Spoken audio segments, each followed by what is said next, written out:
Salve Maria Santíssima. Vamos falar um pouquinho sobre a teologia da libertação, né? Tem várias opiniões a esse respeito, mas vamos aos fatos, né? A teologia da libertação ela já é projetada pela questão da KGB. Então, primeiro é um projeto ideológico, comunista, totalmente anticristão. E eles foram maquinando e depois isso foi jogado com a maquiagem de teologia. É uma antiteologia, né? Gustavo Gutierrez ele vai propagando. Leonardo Boff se torna um grande expoente aqui na América Latina, também o Frei Beto, e começa a se expandir. Como vai falar o próprio Frei Raniero Cantalamessa, a teologia da libertação ela opta pelo pobre, né, e deixa Cristo de lado. E quando a teologia da libertação escolheu os pobres escolheram o protestantismo. Então teve uma grande decaída. Várias pessoas nessa época, né, onde a teologia da libertação ela estava com todo o vigor, muitas pessoas foram para o protestantismo. E de lá para cá, essas oscilações, né? Mas a teologia da libertação, o que ela propõe? Ela propõe uma interpretação totalmente revolucionária da tradição da igreja, das Sagradas Escrituras, ou seja, uma interpretação politizada, revolucionária, anticristã, totalmente social, tirando toda a espiritualidade, toda a transcendência. Então vai interpretar o pensamento dos santos, a doutrina dos autores da igreja, as Sagradas Escrituras, por um viés marxista, por um viés comunista. Isso tem acontecido cada vez mais. Aqui no Brasil, a teologia da libertação ainda é muito forte. Talvez não com esse nome, mas ela foi passando por uma metamorfose, a teologia da libertação, né? E a gente percebe que as paróquias onde a teologia da libertação é presente, de forma forte, né? O vazio que é a espiritualidade. É algo muito sem sabor, sem sal mesmo, né? Sem aquele vigor do espírito. E Osés, o que seria a teologia da libertação? Dê um exemplo. Vou dar um exemplo aqui. Isso é um exemplo na questão teológica, né? Tem a multiplicação dos pães. O que é que um adepto da teologia da libertação, consciente ou não tão consciente, o que é que ele vai entender? Não, ali era a partilha. Você escuta isso nas formações, né? Você escuta isso talvez em algumas homilias, em algumas reflexões. O seguinte: ali não houve milagre nenhum. O milagre foi a partilha. Cada um deu um pouquinho do que tinha, cada um se juntou com o outro e ali aconteceu o milagre. Mas Jesus não interveio. Ele não fez nenhum milagre. Eu já ouvi isso em formações, de forma clara, límpida, e depois que terminou a formação eu tive que chamar a pessoa. Olha, irmã, a Bíblia fala de milagre. O catecismo fala de milagre em relação à multiplicação dos pães. E por que você está dizendo que não foi um milagre? Eu falei na boa, a pessoa acolheu, graças a Deus, né? Mas você percebe, esse viés totalmente ideológico, aonde se tira a intervenção de Deus, aonde se tira a vida interior e se coloca só o paraíso neste mundo, já aqui e agora. Isso é terrível. As pessoas vão para a missa, para a celebração da palavra, para os círculos bíblicos, não é para fazer uma revolução, não é para tratar de esgoto, não é para tratar-se sobre cisterna. Essas coisas, essas ações, elas podem até existirem, mas como uma consequência madura, né, de não tirar o transcendente, aquilo que é eterno, aquilo que não passa. Mas às vezes as novenas, né, os novenários se tornam o centro, se tornam o quê? É a água que está faltando, a política corrupta, é o tal partido, algo totalmente terreno e algo totalmente contra o que a igreja ensina. Às vezes, os novenários, ou alguma celebração, ou até mesmo alguma homilia, pode se tornar um comício em favor de um partido. Isso é algo maligno. Isso não é de Deus. Isso mata as almas dos fiéis. Porque as pessoas vão ali atrás de alimentar a alma, vão ali atrás de um alimento sólido. A igreja, né, Santo Afonso, no livro, não foi ele que compilou, fez esse livro, mas é um compêndio do pensamento de Santo Afonso, né, o livro Escola da Perfeição Cristã. Lá tem um texto chamado Leitura Espiritual. E lá ele vai comparando, nesse texto, a igreja como uma mãe que coloca o seu seio, né, para que as crianças que somos nós, né, possamos nos nutrir desse leite. Eu lembro também um texto de Santo Afonso, onde ele vai colocando algo muito forte. É os livros sobre as meditações, né, sobre cada dia do ano. E lá tem um texto que fala o seguinte: quando Jesus ele bebia o leite materno da Virgem Maria, ele, por ter esses 4 tipos de ciência, né, a ciência divina, a ciência beatífica, a ciência infusa e a ciência adquirida, esses 4 tipos de conhecimento. No livro de Santo Afonso não trabalha, não vai falando isso, mas ele vai falando o seguinte: quando Jesus bebia esse leite, já era pensando que esse leite se tornaria sangue para ser derramado por nós. Quando ele chorava como bebê, já era chorando de compaixão pela humanidade que tem um coração endurecido, que sofre pelo pecado, que sofre porque escuta a voz do demônio. E nós poderíamos dizer também, quando nós vamos para uma celebração da palavra, para um grupo de oração, para um círculo bíblico, para a Santa Missa em especial, né, que está acima de tudo aí, esse mistério, nós vamos para também beber esse leite, esse alimento sólido, para que um dia nós possamos também derramar o nosso sangue pela igreja, derramar o nosso sangue por Cristo, derramar o nosso sangue de fato por aquele que é a verdade, a sabedoria encarnada. Não é para ouvir a opinião de um padre, embora nós possamos amar o padre muito, mas não é para ouvir a opinião dele. Naquela hora ele vai exercendo esse mônus, né, do ensino ali, como sacerdote, profeta e rei ali, esses mônus aonde nós estamos ali para entrar, para beber do mistério, entrar no mistério e participar desse mistério da Santa Missa. Não é para sair com raiva de político A, B ou C. E nós percebemos que a teologia da libertação se pensa que ela acabou, né, há décadas. Pelo contrário, ela tem se camuflado em outras ideologias, é como se fossem os filhos da teologia da libertação, mas que continua ainda sendo ela, né? Então vai se maquiando, né? E aí SEBs aí estão com toda a força fazendo isso. Muitas pessoas estão lá, claro que não estão com essas ideias, têm uma boa intenção, mas estão sendo imergidos nesse pensamento marxista, comunista, socialista, e até alguns começam o discurso: não, Jesus era socialista, a comunidade cristã primeiro era socialista. Isso é uma burrice, isso é uma falta de conhecimento total. Você achar que a partilha, isso indica comunismo, que a partilha entre os cristãos, o doar tudo, o entregar-se, isso é comunismo. Não, que loucura é essa? Comunismo é uma ideologia política, e uma ideologia que é muito concreta, onde os países que adotam acabam num grande genocídio, acabam perseguindo os cristãos, matando milhares e milhões de pessoas. Então a teologia da libertação, alguns falam, né, citando os textos de São João Paulo II, do Papa Bento XVI, não, mas existe a boa teologia da libertação. Mas me responda uma coisa: você sabe o que é a teologia da libertação? E é essa boa teologia da libertação, onde é que você vê?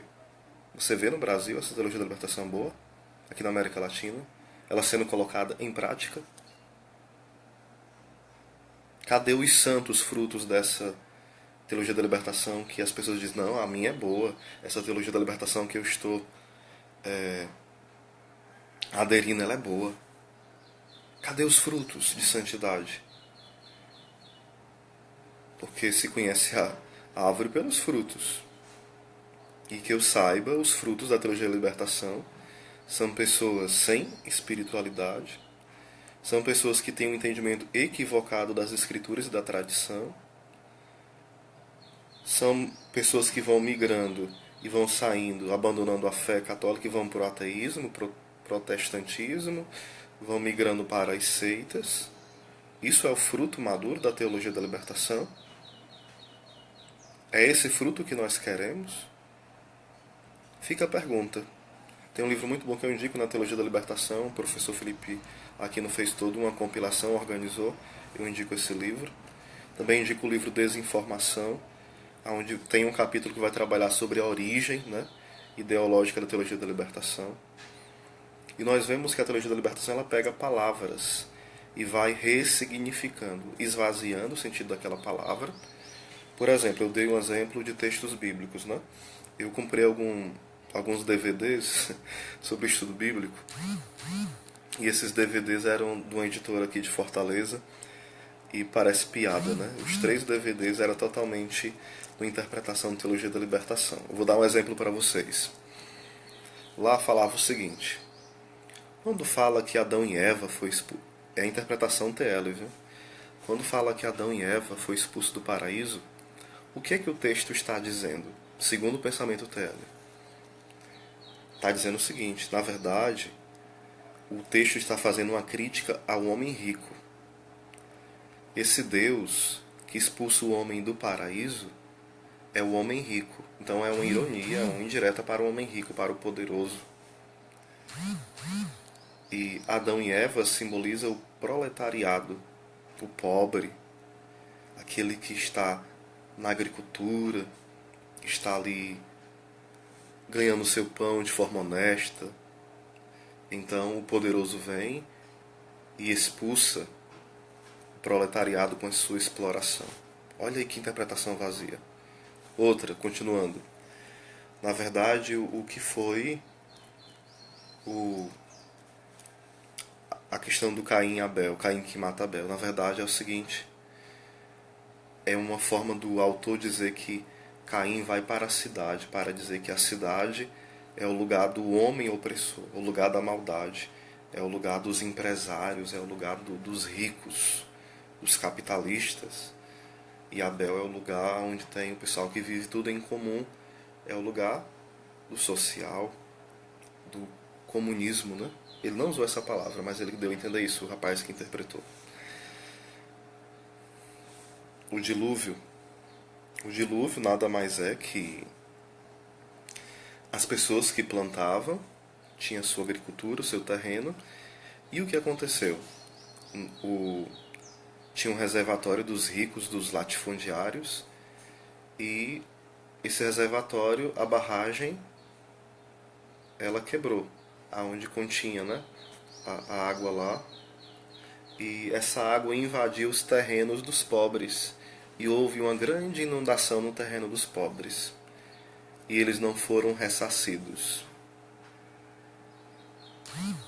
Vocês estão vendo só um pequeno exemplo, como eu dei sobre a partilha dos pães, a multiplicação dos pães, o esvaziamento total do que é a palavra de Deus, a perca de sentido para se colocar uma ideologia maligna que não vem de Deus. A gente fala que a teologia da libertação se projetou na KGB, mas primeiro ela se projetou no quinto dos infernos, né?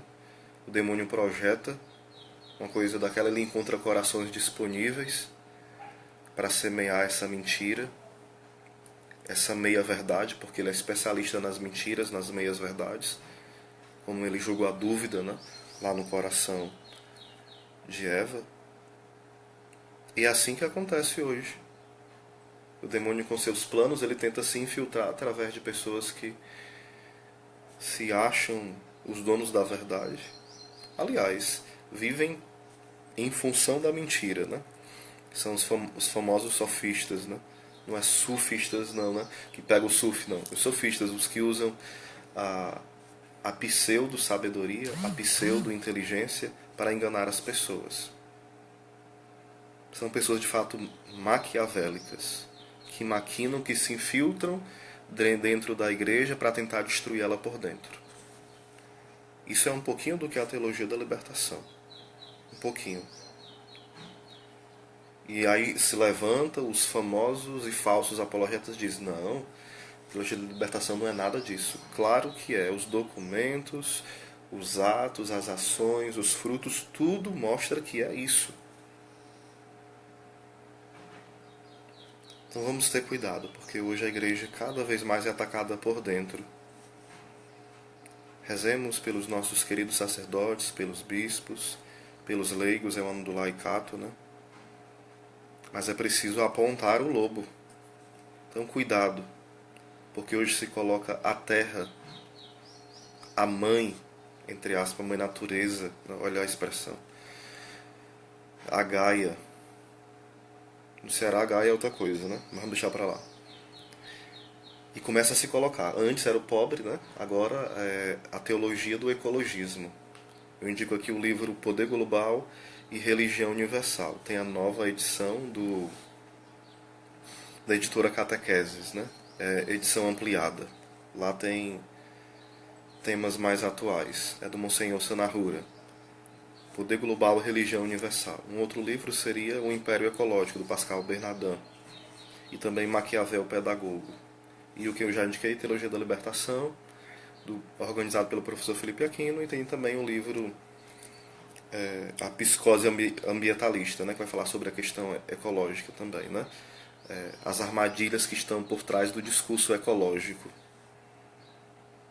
A famosa Carta da Terra, né, o livro Poder Global e Religião Universal, fala bem claro que essa bendita, para não dizer maldita Carta da Terra, que quer colocar o homem abaixo do nível dos animais, ou pelo menos nivelar, tirar toda a transcendência, tudo aquilo, os valores eternos, dissipar toda teologia espiritual, toda teologia moral e trocar pelos valores da terra. Isso é triste. Mas não vamos desanimar, vamos continuar lutando, que nós lutamos não é contra carne e sangue. Embora os homens e mulheres de carne e sangue muitas vezes estão a serviço dos principados e potestades dos ares, ou seja, muitos homens e mulheres infelizmente hoje estão a serviço do inferno e dos projetos infernais. E nós precisamos combater com as armas certas, com a espiritualidade verdadeira, conhecendo a vida dos santos, fazendo a leitura orante da palavra de Deus, mas também com a vida intelectual séria. Não é ouvindo Rede Globo, Record, SBT, esses canaizinhos por aí. Esquece isso. Vamos estudar, vamos gastar tempo, gastar dinheiro também, mesmo que seja pouco que a gente tenha, mas gastar com aquilo que vale a pena. O inferno faz muito barulho e parece que nós estamos perdendo, mas só faz barulho os perdedores, por isso que o inferno faz tanto barulho. E a teologia da libertação, ela mudou um pouco de estratégia, ela não tem feito muito barulho para agir como uma serpente astuta para servir as ideologias comunistas aqui no Brasil. E esse ano é o ano de combate. Essa guerra cultural, ela é urgente, ela é real, mas infelizmente até o professor Olavo falava o seguinte, né? O que acontece? Às vezes tem a guerra cultural, mas nós só estamos apanhando, porque a gente não se organiza, não estuda a fundo, é muito medíocre na vida espiritual e medíocre também na vida intelectual. A gente gasta tempo com tudo, dinheiro com tudo, menos com aquilo que de fato vale a pena. Então vamos repensar isso. Eu indico também o curso do Padre Paulo Ricardo, Marxismo Cultural. Indico também um canal do Bernardo Custer, ele que tem feito um trabalho magnífico, né? No seu canal, no YouTube, também no Facebook, o canal do Bernardo Custer. Indico também o canal do Padre Leonardo, o canal do Padre Paulo Ricardo. São algumas dicas aí. Um abraço, Deus abençoe.